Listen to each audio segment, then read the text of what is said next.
Zero period के इस नए वीडियो में आपका स्वागत है। हाइट एंड डिस्टेंस यानी कि ऊंचाई और दूरी, ये कक्षा 10वीं के विद्यार्थियों के लिए बहुत महत्वपूर्ण टॉपिक है, बहुत इंपॉर्टेंट चैप्टर है ये। और इस पर लगभग ये समझिए कि हर साल कम से कम एक सवाल तो आता ही है, चाहे वो आप किसी भी बोर्ड का पैटर्न देखें, सीबीएसई का देख लें या फिर किसी भी स्टेट बोर्ड का देख लें, तो हाइट एंड डिस्टेंस से रिलेटेड क्वेश्चंस का आना लगभग तय है। तो आइए आज की वीडियो में हम हाइट एंड डिस्टेंस पर ही कुछ अच्छे सवालों की बात कर लें। पहला सवाल हमने लिया है, तेज हवा से टूटे एक पेड़ का सिरा झुककर पेड़ के पाद से 6 मीटर की दूरी पर जमीन को छूता है। यह हिस्सा जमीन से 60 अंश का कोण बनाता है। पूरे पेड़ की ऊंचाई ज्ञात कीजिए। इससे रिलेटेड जो फिगर बनेगा वो फिगर आपके लिए मैंने बना के रख दिया है, सामने आप देख सकते हैं। ये उसी बुक से लिया गया है जिस बुक पे ये क्वेश्चन है। ऑलमोस्ट उस फिगर में चीज़ें समझा दी गई हैं कि पेड़ किस तरह से कहाँ से टूटा है और कैसे झुका है। तो ये कॉन्सेप्ट बिल्डिंग के लिए आपको आसान पड़ेगा। बाकी आप अगर ज्योमेट्रिकली देखें तो क्वेश्चन कुछ इस तरह से है कि एक कोई पेड़ है, ये उसकी हाइट मान लूँ मैं, यहाँ से वो टूट गया और टूट के ऐसे वो झुक गया। इसको यहाँ तक ले लेते हैं, एक मिनट इसको प्रॉपर कर लें। हाँ, यहाँ तक लेने के बाद हमने इसको इससे ज्वाइन करा दिया। तो इसमें जो जो चीज़ें दी गई हैं वो क्या है, 6 मीटर की दूरी पर जमीन को छूता है, तो ये डिस्टेंस 6 मीटर हो गया। ये मैंने ए माना, ये मैंने बी माना, ये मैंने सी माना और ये मैंने पी माना। तो ये जो बी सी है वही दरअसल पी सी बी पी है। ये दोनों सेम चीज़ है, मतलब इतना पार्ट ही टूट करके इधर झुका है, ये वाला पार्ट टूट करके इधर झुक गया है। C B becomes B P, C B ही आगे आकर के बी पी बन गया। अब क्या कह रहा है वो, एक हिस्सा जमीन से 60 अंश कोण बनाता है। एक पेड़ का सिरा, आपको केवल एक ही चीज़ दिया है और ये कोण बता रहा है 60 अंश का। मुझे जब पेड़ की ऊंचाई चाहिए, यानी पूरे पेड़ की ऊंचाई, तो मैं क्या करूंगा,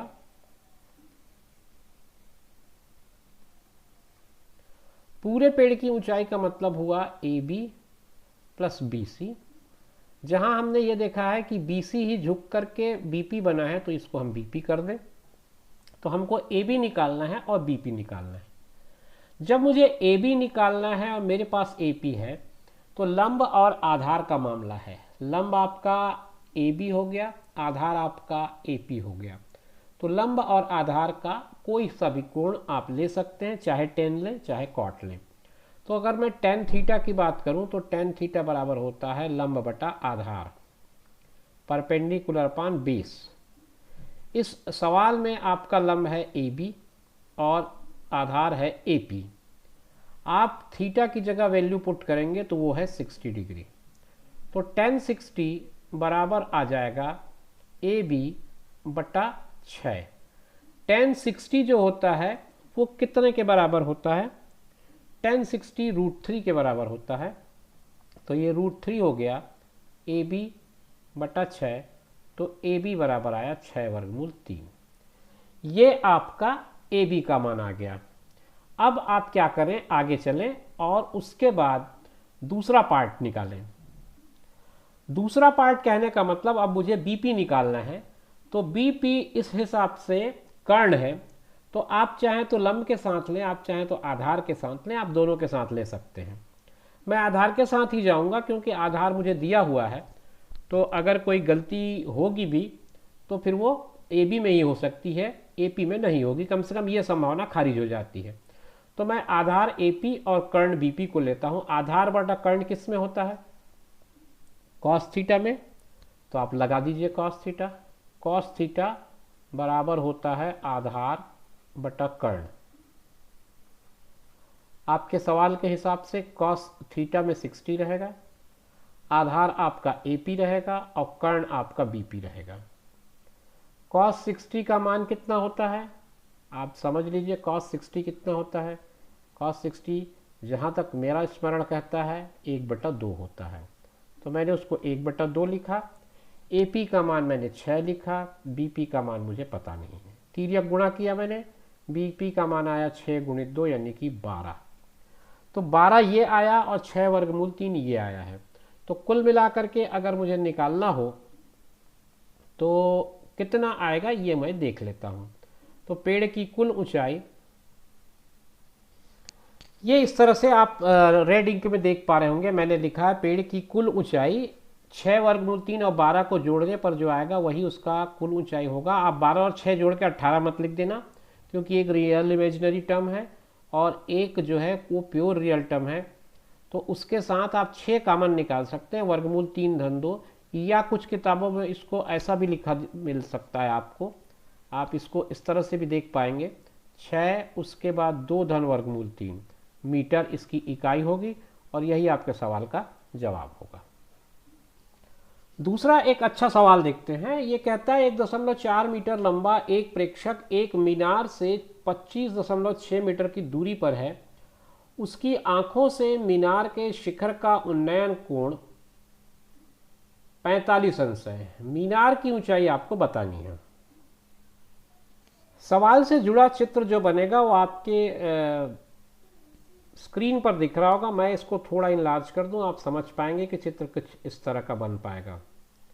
ये आप देख सकते हैं, थोड़ा बाहर चला गया रेंज से, ये आप देख पाएंगे, ये उसका चित्र होगा जो आपके बुक में दिया है, मैंने वहीं से इसको लिया है। अब मैं आपको ये प्रॉपर डायग्राम बना करके दिखा रहा हूं कि बात कुछ इस तरह से बनेगी हमारी।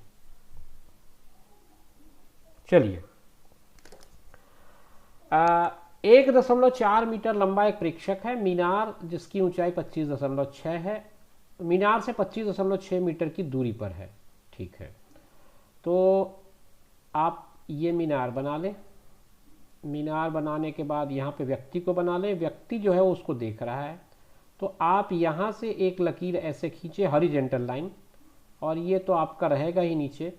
ये उस व्यक्ति की ऊंचाई है, ये मीनार की ऊंचाई है, और ये एक एक्स्ट्रा बिंदु है, इसको M मान लें।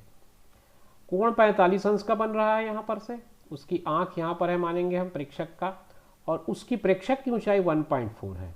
ये सारी चीज़ें आपको दिया हुआ है, और 25.6 मीनार से 25.6 मीटर की दूरी पर है, तो ये जो डिस्टेंस है ये 25.6 है।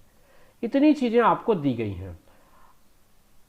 अब हम सवाल को आगे बढ़ाते हैं।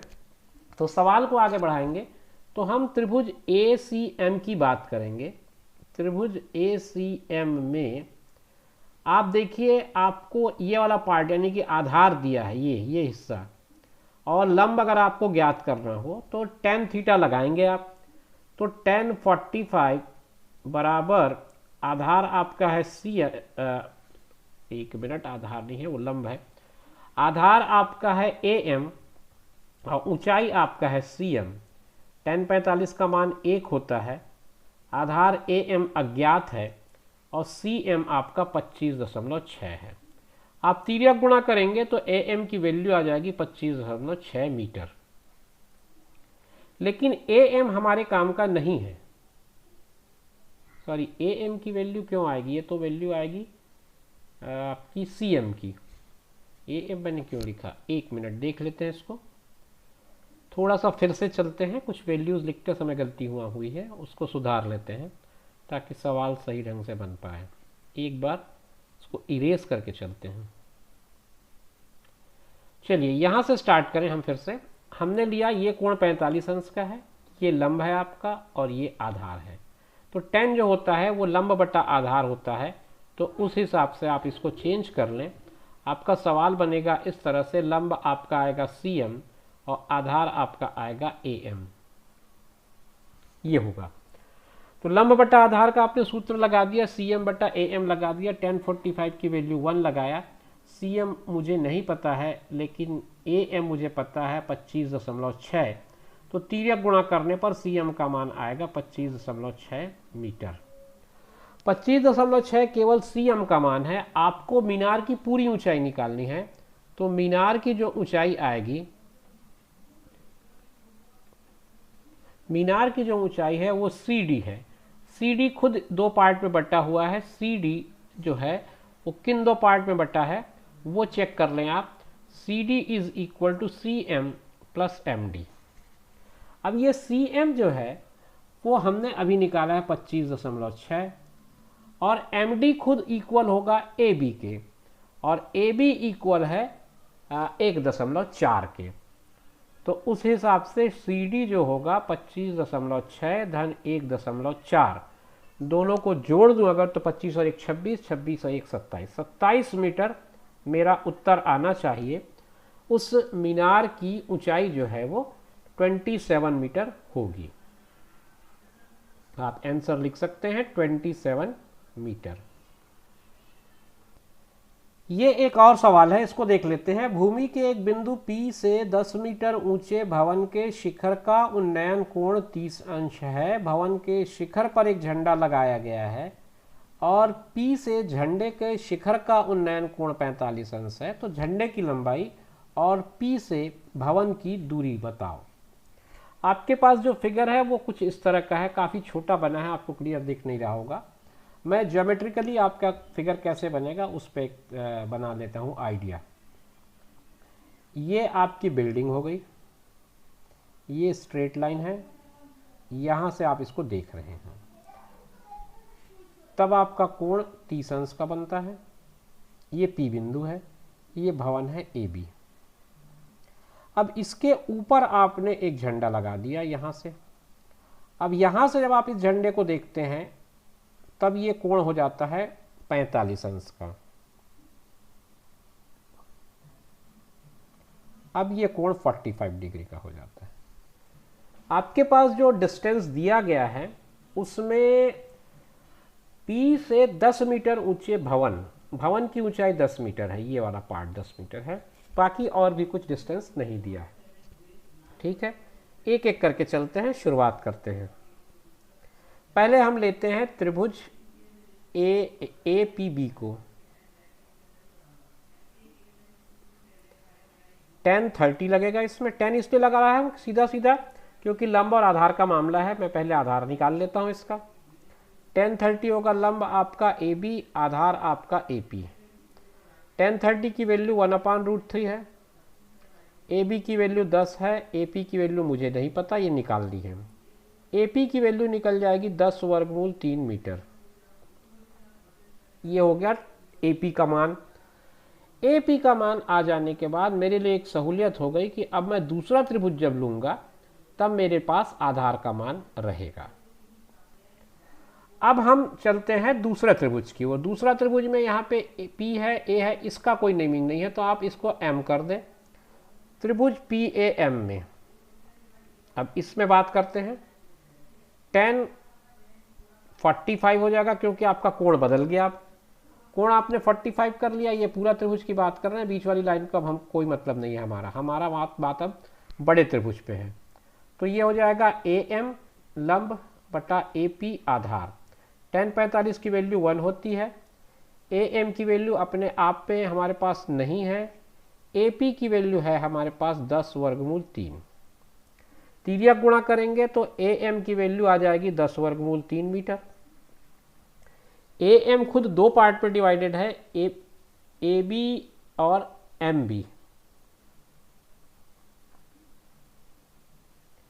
बराबर है 10 वर्गमूल 3।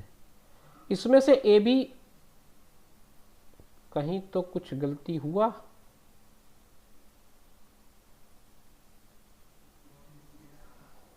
AB की जो वैल्यू है वो है 10, तो आप रख सकते हैं यहाँ पर 10। MB हमें नहीं पता, MB हम छोड़ देते हैं, यहाँ आएगा 10 वर्गमूल 3।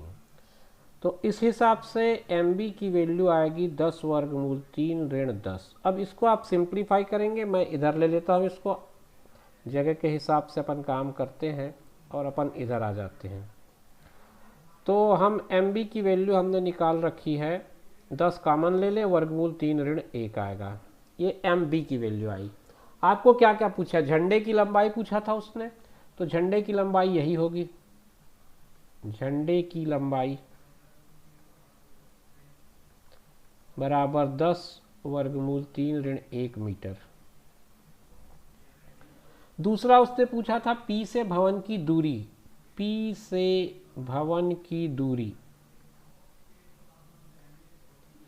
P से भवन की दूरी यानी कि PA यानी कि 10 वर्गमूल 3 मीटर। ये दो उत्तर आपके आएंगे अलग अलग, और इन दोनों उत्तरों को आप बड़े तरीके से लिख सकते हैं। ये एक सवाल है, इस पर नज़र डालिए। एक लड़का 30 मीटर ऊंचे एक भवन से कुछ दूरी पर खड़ा है। जब वह ऊंचे भवन की ओर जाता है तब उसकी आंख से भवन के शिखर का उन्नयन कोण 30 से 60 अंश हो जाता है। मतलब जब भी आप ऑब्जेक्ट की ओर चलते हैं तब आपका उन्नयन कोण बढ़ता है। एक कॉन्सेप्ट है, इसको आप अपने दिमाग में अच्छे से बैठा के रख लिए। जब आप ऑब्जेक्ट से दूर जाते हैं तो वो कम होते जाता है। ठीक है, बताइए वह भवन की ओर कितना चला। वो डिस्टेंस फाइंड आउट करना है जब उसका कोण जो है वो 30 से 60 हो जाता है। तो आप देख लीजिए यहाँ पे चित्र बना हुआ है, इसको उसने ए नाम दिया, क्लियर नहीं दिख रहा होगा। ये बी है, ये सी है और ये डी है। हमको ये निकालना है, ये 30 अंश है और ये 60 अंश है। पहले छोटा त्रिभुज लेते हैं हम, त्रिभुज BCD में लेते हैं।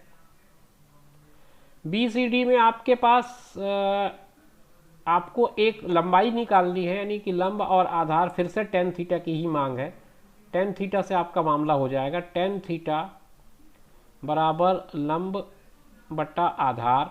tan थीटा की वैल्यू √3 होगी, और BC हमको नहीं पता है, जो हमको निकालना है वही है वो। नहीं, ये तो ऊंचाई है, ऊंचाई है भवन की, ये तो पता है हमको, तो हम भवन की ऊंचाई रख देते हैं। BC हमारे पास है, BC का मान है 30 मीटर, 30 मीटर ऊंचा भवन है। CD हम निकालेंगे, तो CD बराबर हो जाएगा 30 बटा वर्गमूल 3, पक्षांतर करके ये इधर आ जाएगा। तो CD को आप थोड़ा सा परिमेयीकरण कर लें, जिसको रेशनलाइजेशन कहते हैं हम लोग, इस तरह से।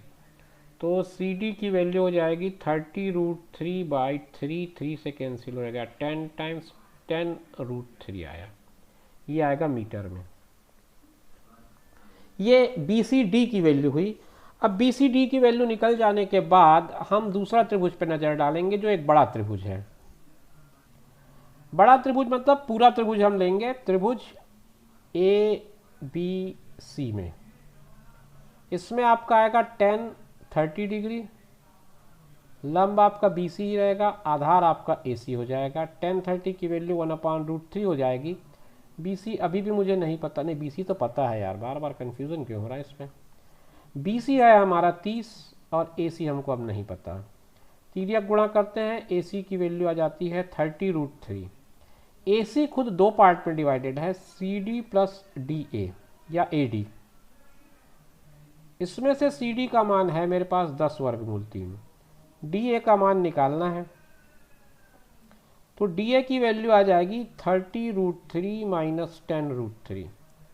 आगे चलिए आप, तो DA यानी कि AD हो जाएगा, वर्गमूल 3 कामन आएगा, 30 ऋण 10 यानी कि AD की वैल्यू आएगी 20√3 मीटर। ये AD की वैल्यू आएगी। आपसे उसने पूछा था बताइए वह भवन की ओर कितना चला, तो वो यहाँ से यहाँ तक चला है, यानी कि DA चला है। तो आपका आंसर 20√3 मीटर होगा। ये आपके सवाल का जवाब हो जाएगा। एक सवाल है, भवन के शिखर से भूमि पर स्थित एक गमले का अवनमन कोण। अभी तक हम उन्नयन कोण की बात करते थे, पहली बार हमको अवनमन कोण का एक सवाल मिला है।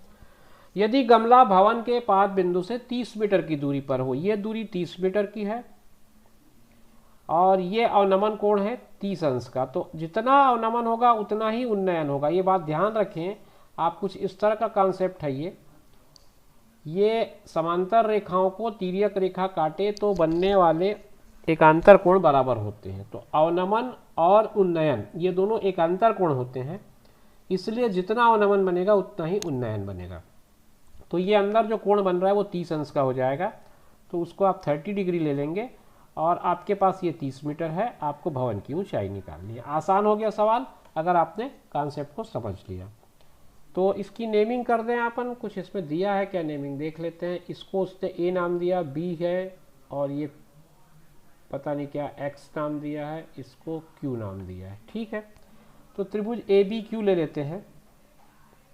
ABQ में फिर वही tan लेते हैं, tan 30 बराबर लंब AB बटा आधार QB। tan 30 की वैल्यू 1/√3, AB की वैल्यू आपको निकालनी है, क्यू बी की वैल्यू 30 है। आप आगे जाएंगे तो ए बी बराबर हो जाएगा 30 बटा वर्गमूल 3, और आगे सिंप्लीफाई करेंगे तो आपको इसका परिमेयीकरण करना पड़ेगा। परिमेयीकरण कुछ इस तरह से हो जाएगा, तो ये हो जाएगा 30√3/3, 3 से कैंसिल किया, 10 वर्गमूल 3 मीटर आया। तो ए बी का मान आया 10 वर्गमूल 3 मीटर। ये आपके सवाल का जवाब होगा। और भवन की ऊंचाई पूछा था, वही ऊंचाई होगी जो आपको ए बी के रूप में मिल रही है। ए बी ही भवन की ऊंचाई होगी। आप चाहें तो उसको भवन की ऊंचाई वर्ड भी यूज़ कर सकते हैं। भवन की ऊंचाई 10 वर्गमूल 3 मीटर होगी। तो फ्रेंड्स, ये था 5 सवाल का एक छोटा सा वीडियो। आगे और सवालों के साथ कुछ और वीडियो मैं आपके लिए लेकर आते रहूँगा। 10th के जो सिलेबस से रिलेटेड चीज़ें हैं वो हम आपके साथ डिस्कस करते रहेंगे। मिलेंगे नेक्स्ट वीडियो में, तब तक के लिए टेक केयर, बाय बाय।